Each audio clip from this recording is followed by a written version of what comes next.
Welcome back नाज़रीन, clinic online में दोबारा खुशामदीद। आज हम बात कर रहे हैं ब्रेन ट्यूमर के हवाले से। हमारे साथ मौजूद हैं प्रोफेसर डॉक्टर अतहर इनाम साहब, आखा न्यूरोसिन हॉस्पिटल से। डॉक्टर साहब, ब्रेक पे जाने से पहले बात हो रही थी, आपने कहा कि बच्चों में और ज़्यादा 40s के बाद जो है लोगों में ये ज़्यादा देखा जाता है। जी बच्चों में अगर डायग्नोस हो जाए तो क्या इलाज क्या है इसका? जी हाँ, इसका इलाज हर ब्रेन ट्यूमर का जो है समझें 3 चीज़ों से इलाज होता है। एक तो सर्जरी है, फिर रेडिएशन है और फिर कीमोथेरेपी।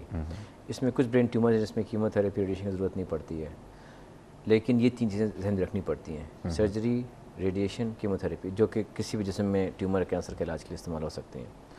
बच्चों में कुछ ट्यूमर्स ऐसे होते हैं जो कि आप निकाल दें उसके बाद ग्रो नहीं करते हैं। छोटे बच्चों में 6-7 साल से कम उम्र के बच्चों में अगर आप रेडिएशन देंगे तो उनकी ब्रेन की नशोनुमा रुक जाएगी। तो अनफॉर्चुनेटली वहाँ पे आप ज़्यादा नहीं कर सकते हैं। और ऐसे ट्यूमर्स बच्चों में होते हैं ज़्यादातर जो कि बहुत ज़्यादा मैलिग्नेंट नहीं होते हैं, तो वो अगर आप निकाल दें तो समझें कि मामला ठीक रहता है। तो वो एक नॉर्मल लाइफ गुजार लेते हैं? नॉर्मल लाइफ गुजार सकते हैं, सब नहीं, कुछ। क्योंकि वो ब्रेन का हिस्सा जो निकलेगा उससे कोई और हाँ, फंक्शन। लेकिन जो ट्यूमर है वो आमतौर पर पुश करता है ब्रेन के हिस्से को, कुछ खा भी जाता है और कुछ पुश करता है। तो आपने ट्यूमर निकाल दिया अगर, तो बाकी ब्रेन अपना कवर अप कर लेता है। लेकिन ऐसे ब्रेन ट्यूमर जो कि बहुत कॉमन है, मेडुलोब्लास्टोमा बच्चों में, वो आप चाहे कुछ भी कर लें, उसमें लाइफ एक्सपेक्टेंसी जो है बहुत अच्छी नहीं होती है। शुरू में ट्रीट हो जाता है लेकिन फिर वापस आ जाता है, रिकर कर जाता है। तो बच्चों में हाँ, surgery is the main stay, unlike या फिर ये कि ऐसा है जो कि डिफ्यूजली फैला हुआ, तो उसमें आप कीमो रेडिएशन देंगे। बड़ों में अगर हम आते हैं तो उसमें भी ये 3 चीज़ें आपको सोचनी पड़ती हैं। कौन से बड़ों में? बड़ों में सबसे कॉमन जो है वो है ग्लायोब्लास्टोमा मल्टीफॉर्म। ये ब्रेन ट्यूमर्स, एक मैंने कहा झिल्ली से निकलते हैं, और एक ट्यूमर है जो कि ब्रेन से निकलता है। जो ब्रेन से ट्यूमर निकलते हैं उसमें सबसे कॉमन जो ब्रेन ट्यूमर है, सबसे ख़तरनाक है, वो है ग्लायोब्लास्टोमा। वो समझें कि प्राइमरी ब्रेन ट्यूमर्स का 1/3 से आधा जो है वही होता है। उसमें सर्जरी करके अगर आप 80-90% प्लस निकाल दिया, और उसके बाद फिर रेडिएशन और फिर कीमोथेरेपी, एक गोली आती है टेमोजोलोमाइड के नाम से, वो अगर आपने इस्तेमाल की तो चांस अच्छा है कि आपने उनकी लाइफ के एक्सपेक्टेंसी को बढ़ा के 3-6 महीने से बढ़ा कर आपने 1.5 साल एवरेज कर दिया। अगर उससे कम ग्रेड का ट्यूमर है, ग्रेड 3 वगैरह का है, तो उसमें और ज़्यादा बढ़ जाती है, 6-7 साल बन जाती है लाइफ एक्सपेक्टेंसी। और ग्रेड 1 ग्रेड 2 है तो they have much better prognosis. लेकिन सर्जरी में अगर आप ना कर सकें, निकाल ना सकें, कम से कम बायोप्सी करके कंफर्म कर लें।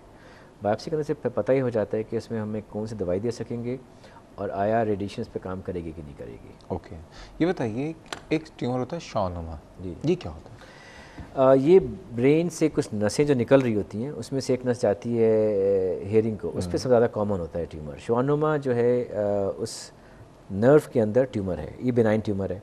शॉनुमा और जगह भी हो सकता है, जहाँ भी नर्व जा रही है वहाँ शॉनुमा हो सकता है, लेकिन ब्रेन के साथ ये वाला शॉनुमा, इसको हम वेस्टिबुलर शॉनुमा कहते हैं, आम इस्तेलाह में अकूस्टिक न्यूरोमा भी कहते हैं। तो ये ब्रेन की चूँकि साथ, इसलिए उसको ब्रेन ट्यूमर में शामिल किया जाता है। लेकिन ये ब्रेन का हिस्सा नहीं है, और इट्स टिपिकली बेनाइन ट्यूमर। पर जो मैंने शुरू में कहा था कि कुछ ट्यूमर्स ऐसे हैं कि वो ऐसी जगह पे ग्रो करते हैं जहाँ पर कि आप कुछ कर लें वो नुकसान पहुँचा सकते हैं। तो ये ऐसी जगह है ब्रेन की, ब्रेन स्टेम, यहाँ अगर इसको छोड़ देंगे आप, बढ़ता जाएगा और इवेंचुअली ये उसका इलाज भी सर्जरी? इसके इलाज सर्जरी है, और इसमें रेडियो सर्जरी भी इस्तेमाल हो सकती है कुछ में, अगर साइज़ उसका 2.5 सेंटीमीटर से छोटा है। आखिर में लोगों को क्या मशवरा देंगे जो लोगों का कंसर्न है ब्रेन ट्यूमर के हवाले से? बचने का कोई तरीका है इससे? मौत से बचने का तरीका अगर बता दें तो ब्रेन ट्यूमर से बचने का तरीका बता दूंगा मैं। अच्छा जी हाँ, बचने मतलब लाइफ स्टाइल में कोई आई डोंट थिंक सो, ना कोई टेंशन, ना कोई खुराक, ना ये कि आपने बदतमीज़ी की है माँ बाप के साथ या बच्चों ने आपको टेंशन दिया है, ना ये कि आपने जो है कोई गलत बात सोची, कोई वास्ता नहीं इससे।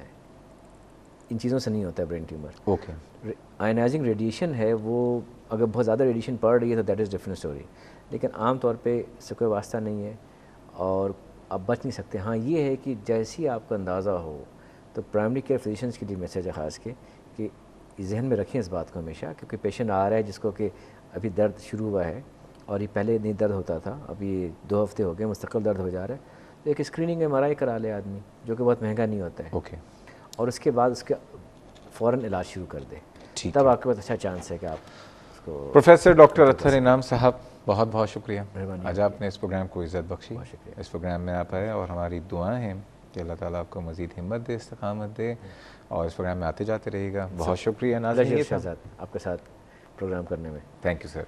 नाज़रीन, ये था हमारा आज का प्रोग्राम। और एक बात ये है कि कुछ बीमारियाँ ऐसी होती हैं, जैसे कि आज हमने ब्रेन ट्यूमर के हवाले से बात की, कि जिसके ऐसे कोई ख़ास रीज़न्स नहीं है जो कि हमारी लाइफ स्टाइल से एसोसिएटेड हों, लेकिन कुछ अलामतें ऐसी होती हैं जिससे इंसान को एक खौफ होता है। सर का दर्द एक ऐसी अलामत थी जो कि हमने इसमें देखी है, लेकिन सर का दर्द, एक बात मैं आपको बता दूं, ब्रेन ट्यूमर से ज़्यादा जो कॉमन सर के दर्द हैं वो दूसरी वजूहात की वजह से होते हैं, हेडेक्स जो होते हैं। लेकिन मैं तमाम डॉक्टर से एक बात ये कहूँगा, जैसे डॉक्टर साहब ने कहा, कि जब भी आपके पास कोई मरीज़ आए और आपको लगता है कि वो आप उसको सही हैंडल नहीं कर सकते हैं, तो प्लीज़, एक चीज़ होती है रेफरल, आप उसको अप्रोप्रिएट रेफ़र ज़रूर करें। कि ये ना हो कि खुदा ना खास्ता वो सर का दर्द ब्रेन ट्यूमर की वजह से हो और आप उसको जो है माइग्रेन समझ के या उसको स्ट्रेस हेडेक या टेंशन हेडेक समझ के टैकल करते रहें। आप उसको इन्वेस्टिगेट ज़रूर करवा लीजिए।